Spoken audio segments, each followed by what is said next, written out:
Сіз қандай іс істесеңіз де Алладан береке сұраңыз. Тамақ жесеңіз де, ұйқыдан тұрсаңыз да, сабақ оқысаңыз да, білім іздеңіз, намаз оқыңыз. Барлық нәрсенің барлығын Алладан сұрауды ұмытпаңыз. Өйткені пайғамбарымыз саллаллаху алейхи вассаламның бір сахабасы айтады. Пайғамбарымыз саллаллаху алейхи вассалам сізбен бізге Құранды қалай жаттатады, міндеттеп жаттатады екен. Жаттамаңдар деп.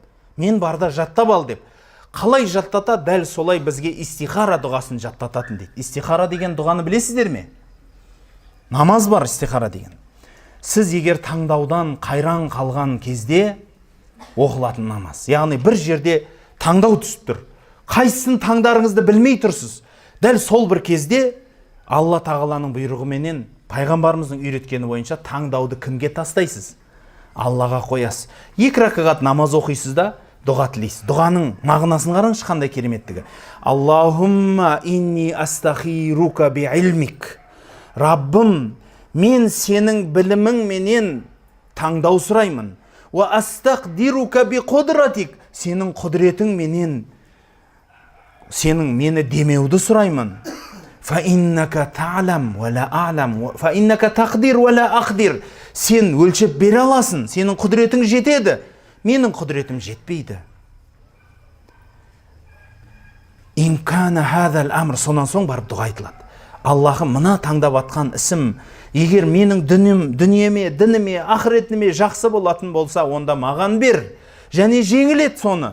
Ал егер бұл ісім дініме, дүниеме, ақыретіме зиян келтіретін болса, онда мені одан, оны менен ұзақ қыл. Бірақ қай халде де жақсылық бер дейді. Бәрібір жақсылық сұрап аласыз да, көрдіңіз ба? Бұны тілеген адамда жүрегінде қандай болады, білесіз ба? Сіз бір іс істейін деп тұрсыз. Мысалы айтайық, бір үйді сатып алғыңыз келіп тұр, алдыңызда үй тұр. Немесе бір келіншек алайын деп тұрсыз, үйленейін деп тұрсыз. Алладан сұрап атсыз да, Аллахым, осы менің дүниеме, дініме, ақыретіме қайырлы болса, осы қызды маған алғыз. Ақыретіме, дүниеме қайырсыз ба, алғыз ба деді. Мені одан, оны менен ұзақ қыл. Бірақ қай халде де жақсылық бер деді. Ал енді соны істеген адам былай болады.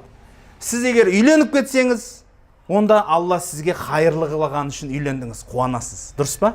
Үйленемей қалдыңыз. Бәрібір қуанасыз, өйткені ол қайыр емес деп қуанасыз да. Маған бұл жақсылық емес. Алла маған мені одан ұзақ қылды дейсіз. Яғни мұсылман адамның жүрегін түскіндікке түсіріп, бомағыр бір қайғыға тығыз бермейтін дұға. Бұл сенім мұсылманның жүрегінде болуы міндет. Осы дұғаны үйреніп алу әрбір мұсылманға керек нәрсе. Ұмытпаңыздар.